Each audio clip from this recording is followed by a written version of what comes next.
Babilonia, misterio religioso. Capítulo 3. Culto a María.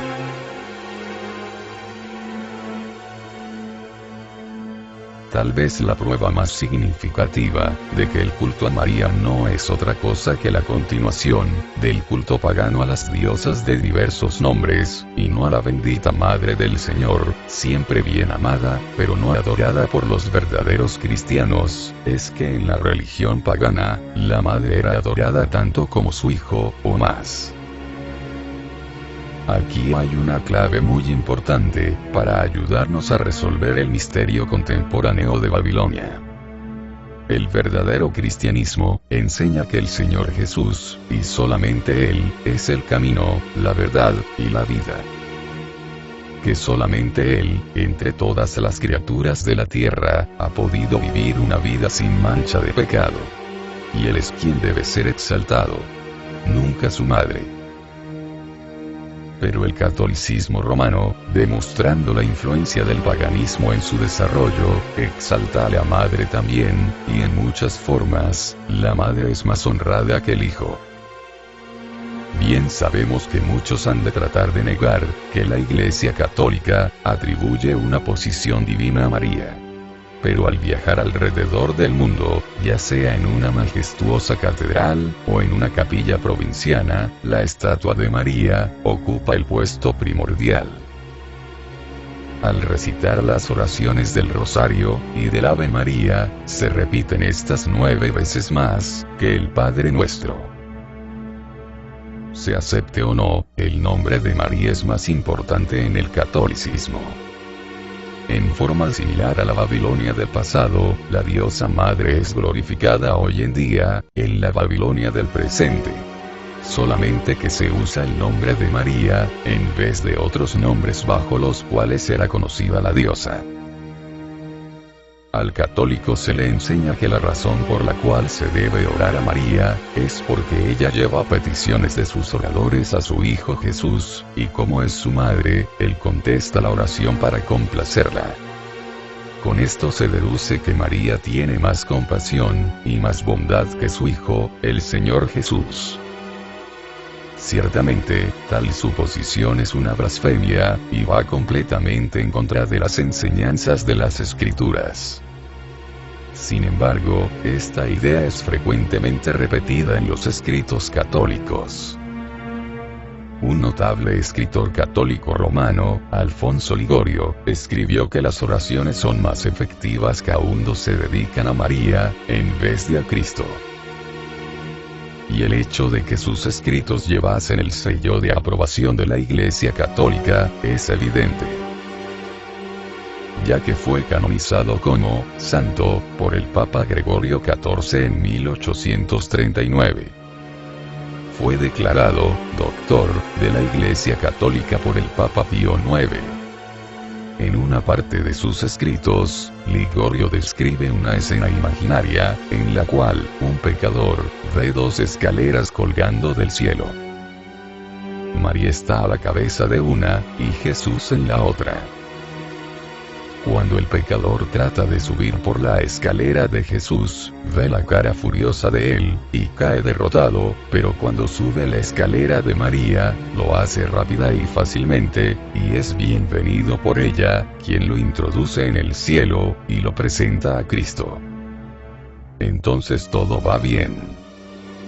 Esta descripción es para demostrar cuánto más fácil, y efectivo es el ir a Cristo a través de María.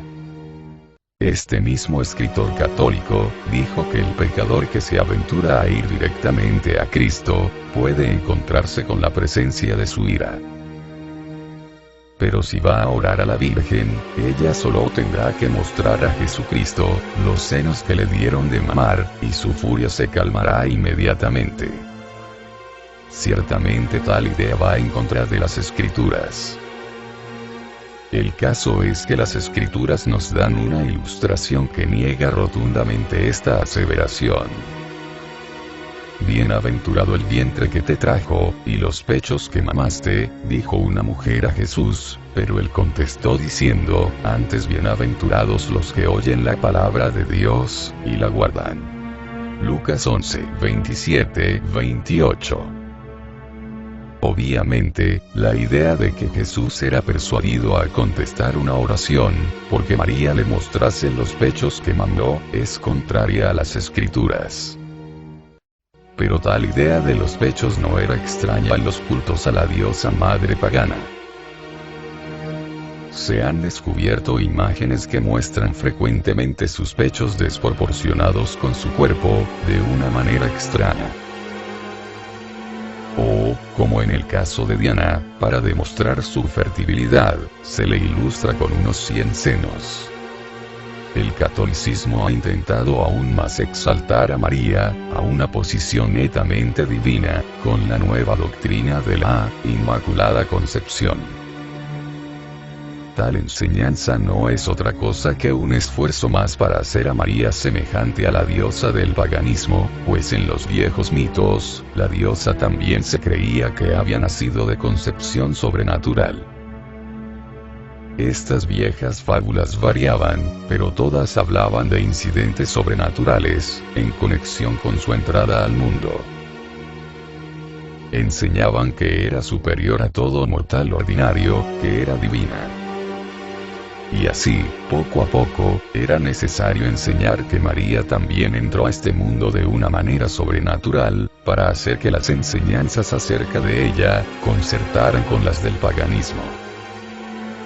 El elemento sobrenatural en las enseñanzas de la Iglesia Católica Romana sobre María, es de que ella nació sin pecado original.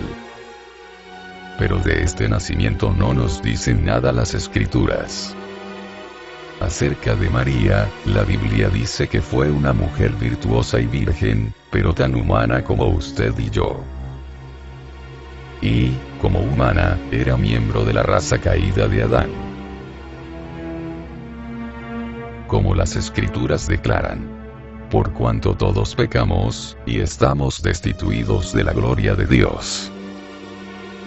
La única excepción de esto es nuestro Señor Jesucristo. Como todo el mundo, María necesitaba de un Salvador, y esto fue plenamente admitido por ella misma, cuando dijo: y mi espíritu se alegró en mi Dios, mi Salvador. Obviamente, si María necesitaba de un Salvador, entonces no era salvadora. Si necesitaba de un Salvador, ella necesitaba ser salva, recibir perdón, ser redimida como todos nosotros. En resumen, la divinidad de nuestro Salvador no radica en el hecho de que su madre haya sido una persona exaltada o sobrehumana.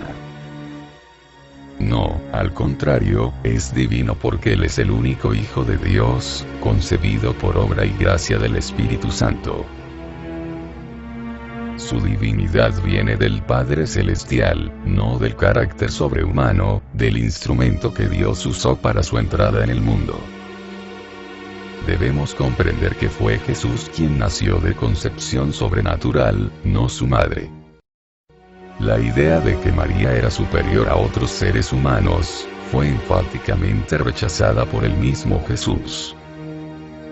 Un día, mientras predicaba, su madre y sus hermanos, estaban afuera.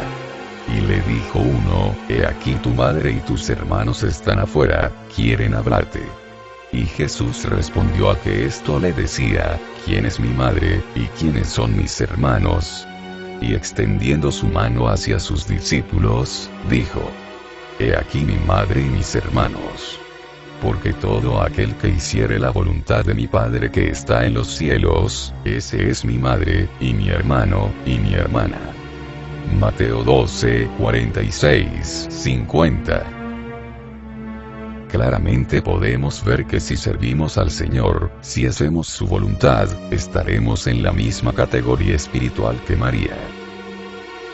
Ciertamente, esta unidad en Cristo nos enseña igualdad a los ojos de Dios, y rechaza la idea de que María fuese una persona sobrenatural. Sin embargo, el romanismo adoptó del paganismo la idea de orar a la Divina Madre, de modo que tuvo que enseñar que María era una persona sobrenatural. De lo contrario, ¿cómo podría ella escuchar las oraciones que le dirigen cada día los católicos de todo el mundo, recitando el Ave María, el Rosario, las letanías de la Virgen Bendita, y otras más? Multiplique el número de estas oraciones por el número de católicos que las recitan cada día. ¿Se ha imaginado que María tendría que escuchar 46.296 peticiones por segundo? Y esto es un cálculo conservador. Está claro que nadie más que Dios puede hacer esto. Sin embargo, los católicos creen que María escucha todas sus oraciones y entonces, por necesidad, tienen que exaltarla a una posición divina, sea bíblica o no. Tratando de justificar tan innecesaria exaltación de María, los líderes católicos han buscado algún fundamento bíblico para sostener esta creencia. Las palabras de Gabriel a María, bendita tú entre todas las mujeres, Lucas 1:28, han sido frecuentemente referidas a este respecto. Seguramente que las palabras de Gabriel indican que María fue favorecida de Dios. Pero no la hicieron una persona divina, simplemente porque fue bendita entre las mujeres, pues 1300 años antes, fue pronunciada una bendición similar a Jael, mujer de Abercino. Jueces 5:24. La Biblia, sencillamente, nos demuestra que María era bendita entre las mujeres, pero esto no significa que debemos adorarla, orar a ella, o hacerla una diosa.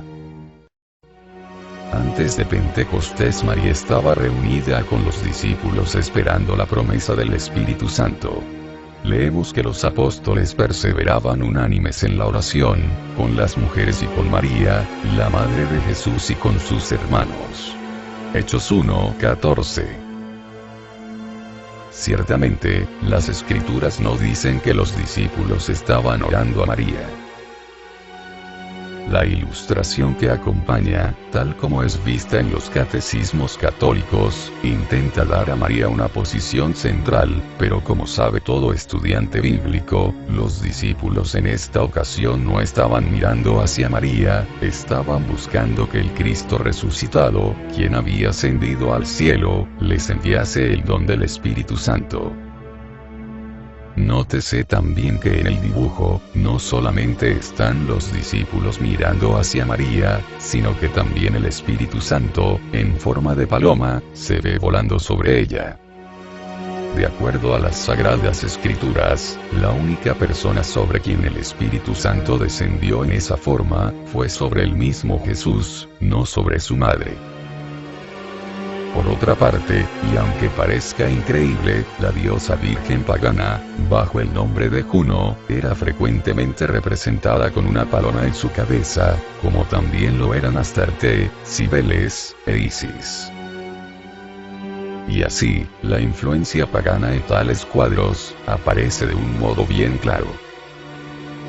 Otro intento para glorificar a María, exaltarla a un plano que la Escritura no le otorga, puede notarse en una doctrina católica, conocida como la perpetua virginidad de María. Esta enseña que María continuó virgen toda la vida. Pero tal doctrina no fue nunca enseñada por Cristo, o por sus discípulos. Como lo explica la Enciclopedia Británica, la doctrina de la perpetua virginidad de María, no fue enseñada, sino hasta cerca de 300 años después del regreso de nuestro Señor al cielo. No fue sino hasta después del Concilio de Calcedonia, en el año 451, que esta infundada suposición fue aprobada oficialmente por Roma. Al contrario de las enseñanzas católicas, la Biblia muestra claramente que María no continuó como virgen a través de toda su vida. La Biblia enseña que nuestro Señor Jesucristo nació de la Virgen María, concebido en virginidad, y nacido sobrenaturalmente. Mateo 1:23. enfáticamente creemos en el nacimiento virginal de Jesús. Pero después del nacimiento de él, María dio a luz otros hijos, los hijos naturales de la unión con José, su esposo. En Mateo 1:25, leemos que Jesús fue el hijo primogénito. La Biblia no dice que María haya parido a un solo hijo, sino que nos dice que Jesús fue el primer hijo. El hecho de que Jesús fuera el primogénito, indica que después nacieron de María otros hijos.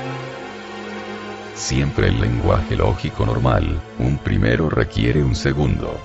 Pero fuera de esta línea de razonamiento, las escrituras no dejan lugar a dudas del hecho de que María tuvo otros hijos, después del nacimiento de Jesús.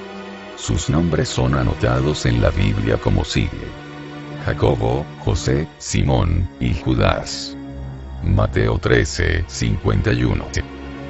Además de estos hermanos, el versículo siguiente menciona a las hermanas de Jesús.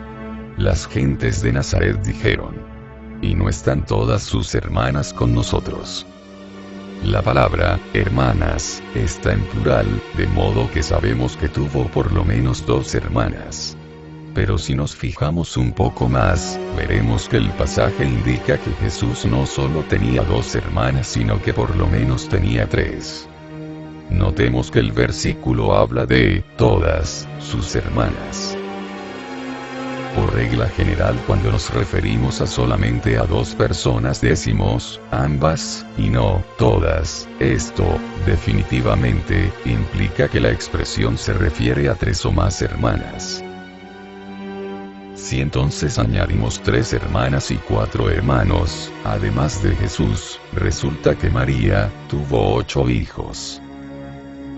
El Señor Jesús nació de María sobrenaturalmente, por un nacimiento virginal. Los otros 7 hijos que ella tuvo, nacieron normalmente.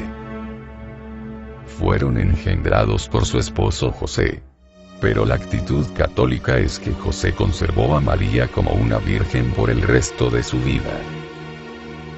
Sin embargo, ella fue virgen según las Escrituras, solamente, hasta después del nacimiento de Jesús. José no la conoció hasta que parió a su hijo primogénito, y lo llamó Jesús. Pero más tarde, José y María tuvieron unión matrimonial, y dieron a luz a varios hijos, tal como lo enseñan las Escrituras. Estudiando lo que la Biblia enseña, nos damos cuenta de que la doctrina de la perpetua virginidad de María es completamente falsa. Durante los días de la apostasía, para hacer más clara la identificación con la Madre Diosa, que las naciones venían adorando hacía cientos de años, algunos exagerados admiradores de María, comenzaron a enseñar que el cuerpo de María nunca sufrió corrupción, sino que ascendió a los cielos al igual que Jesucristo, y que está allí sentada hoy en día, como la Reina del Cielo, para recibir culto y oraciones. No fue sino hasta este siglo que la doctrina de la ascensión de María se proclamó oficialmente como una doctrina de la Iglesia Católica Romana. Fue tan solo en el año 1950 que el Papa Pío XII declaró que el cuerpo de María no sufrió corrupción, sino que fue llevado al cielo. Obviamente, dicha doctrina de la ascensión de la Virgen no es parte de la doctrina del Nuevo Testamento. He aquí las palabras de uno de sus admiradores, San Bernardo, que favorecen la posición católica en este aspecto. En el tercer día, después de la muerte de María, cuando los apóstoles se juntaron alrededor de su tumba, la encontraron vacía. El cuerpo sagrado había sido llevado al paraíso celestial. La tumba no tuvo poder sobre alguien inmaculado. Pero no fue suficiente que María haya sido recibida en el cielo. Ella no era cualquier ciudadano ordinario. Tenía aún mayor dignidad que el más alto de los arcángeles.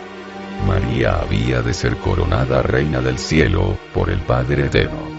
Ella había de tener un trono a la mano derecha de su Hijo. Ahora, día tras día, hora tras hora, ella está orando por nosotros, obteniendo gracia para nosotros, preservándonos del peligro, protegiéndonos de la tentación, llenándonos de sus bendiciones. Bien puede decirse que el culto a María en su plenitud, está basado en esta creencia de que ella ascendió a los cielos. Pero la Biblia no dice nada en absoluto de tal ascensión de María. Al respecto, Juan 3:13 dice: y nadie subió al cielo, sino el que descendió del cielo, el Hijo del Hombre, que está en el cielo, nuestro Señor Jesucristo. Él es quien está sentado a la diestra de Dios Padre. Él es quien es nuestro mediador. Él es quien nos llena de bendiciones, no su madre. La Biblia no dice nada de orar a una mujer, sea María o cualquier otra.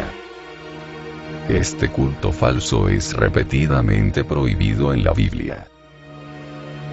Las verdaderas oraciones deben ser dirigidas a nuestro Señor mismo.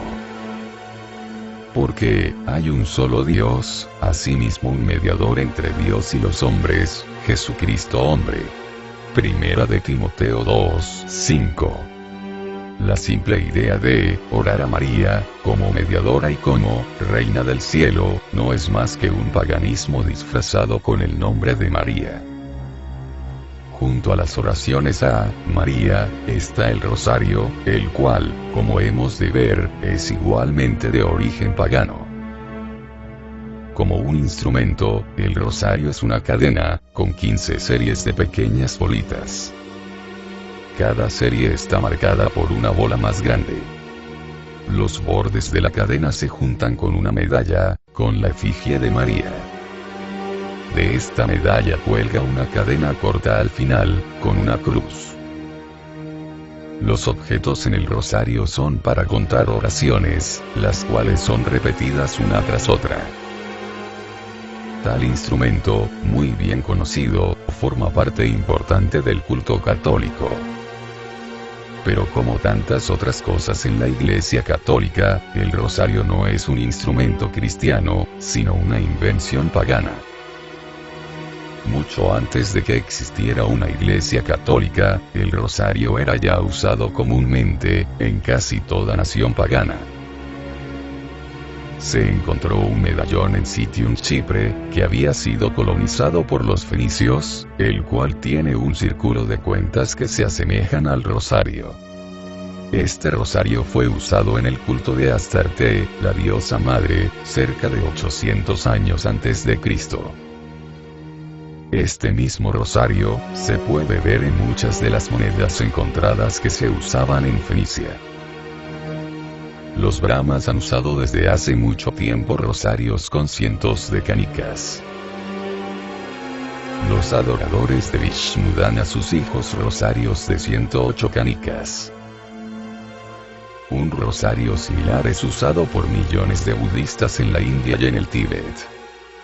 Los musulmanes constantemente oran por los 99 nombres de Alá, con un rosario tasbih, de 99 canicas. Los adoradores de Shiva tienen un rosario con el cual repiten, si es posible, todos los 1008 nombres de su dios. Cuando los misioneros católicos visitaron la India, Japón y México por vez primera, estos sitios en los cuales el nombre de Cristo jamás se había escuchado, se sorprendieron al encontrar rosarios usados por los paganos. Los adoradores del demonio en el Tíbet y China usan rosarios para sus rituales. Los rosarios son frecuentemente nombrados en los libros sagrados de los hindúes. El rosario era usado en la Grecia asiática, y tal es el objeto con canicas visto en las estatuas de la diosa Diana. Escritos de 2 y 3 siglos antes de Cristo, mencionan el uso del rosario dentro de varias religiones paganas.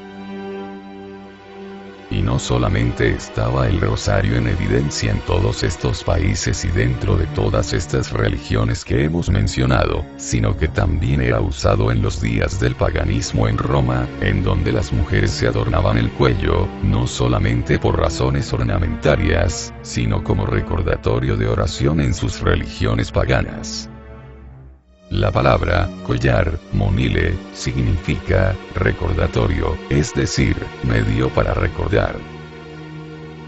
Nadie puede negar el hecho de que el instrumento del rosario era usado en la época precristiana, y por religiones no cristianas. Incluso la misma Enciclopedia Católica dice: en casi todos los países, nos encontramos con algo similar al rosario, para contar oraciones.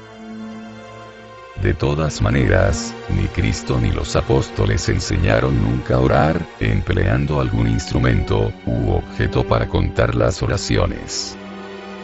El memorizar oraciones, y luego repetirlas una y otra vez mientras que contamos las canicas, realmente se convierte en un ejercicio de memoria en vez de una expresión espontánea del corazón. Considerando que su uso no tiene base bíblica, y que su origen proviene de tribus aborígenes paganas, el rosario no es más que otro ejemplo de cómo el paganismo fue mezclado con la religión católica. La oración más frecuente repetida, y la principal del rosario, es el Ave María, que se dice de la siguiente forma: Dios te salve, María. Llena eres de gracia, el Señor es contigo. Bendita tú eres entre todas las mujeres, y bendito es el fruto de tu vientre, Jesús.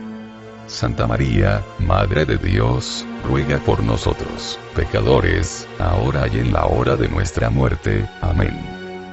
Recitar el rosario completo ocupa 15 minutos, requiere la repetición del Ave María 53 veces, del Padre Nuestro 6 veces, 5 misterios, 5 meditaciones de los misterios, 5 glorias, y una repetición del llamado Credo de los Apóstoles.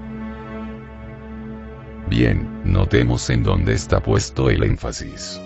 ¿Cuál es la que se repite más frecuentemente? La oración a María. El caso es que el Ave María es repetido 9 veces más que el Padre Nuestro. Pero, preguntamos, ¿es más importante o efectiva una oración compuesta por hombres, y dirigida a María 9 veces, que una oración hecha por Jesús y dirigida a Dios mismo? Tal énfasis en la Madre, indica claramente la mezcla del paganismo en la Iglesia de Roma. El repetir una oración una y otra vez, es indicado en la Biblia como una práctica del paganismo. Por ejemplo, oraciones repetidas se ofrecían a Diana en conexión con su culto en Efeso.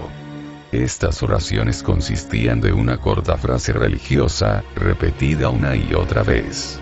Tal como podemos ver en Hechos 19:34. En este pasaje, los idólatras de la diosa madre, todos gritaron casi por 2 horas, «Grande es Diana de los Efesos».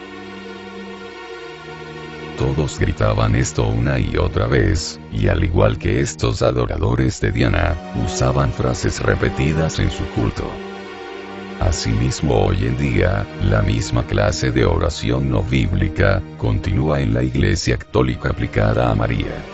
Pero Jesucristo se oponía radicalmente a la práctica de repetir oraciones una y otra vez, y así lo expresó. Y cuando ores, dijo, no uses vanas repeticiones como lo hacen los gentiles, porque ellos se imaginan que han de ser oídos por su uso de muchas palabras. No os hagáis pues semejantes a ellos, porque vuestro Padre sabe de qué cosas tenéis necesidad antes que vosotros pidáis. Mateo 6:7-13. En este pasaje nuestro Señor, en términos claros, nos pide no orar repitiendo la misma oración una y otra vez. Jesús declaró enfáticamente que esto era ritualista. Debemos creerle y obedecerle a Él. De todas las oraciones del rosario, la única que es tomada directamente de la Biblia, es el Padre Nuestro. Pero aún esta oración no debe repetirse una y otra vez, pues es a continuación de habernos dicho el que no usáramos repeticiones, y muchas palabras como lo hacen los paganos, que dice en el siguiente versículo. De esta manera debéis orar. Padre nuestro, que estás en los cielos. y les dio a los apóstoles esta oración breve como ejemplo. En el mismo párrafo en que les indicó no repetir esta preciosa oración una y otra vez, en lugar de imitarla. Y si el Padre Nuestro no debe repetirse, cuanto menos debemos repetir la breve oración hecha por hombres, y dirigida, no a Dios, sino a María, la Madre humana de Jesús.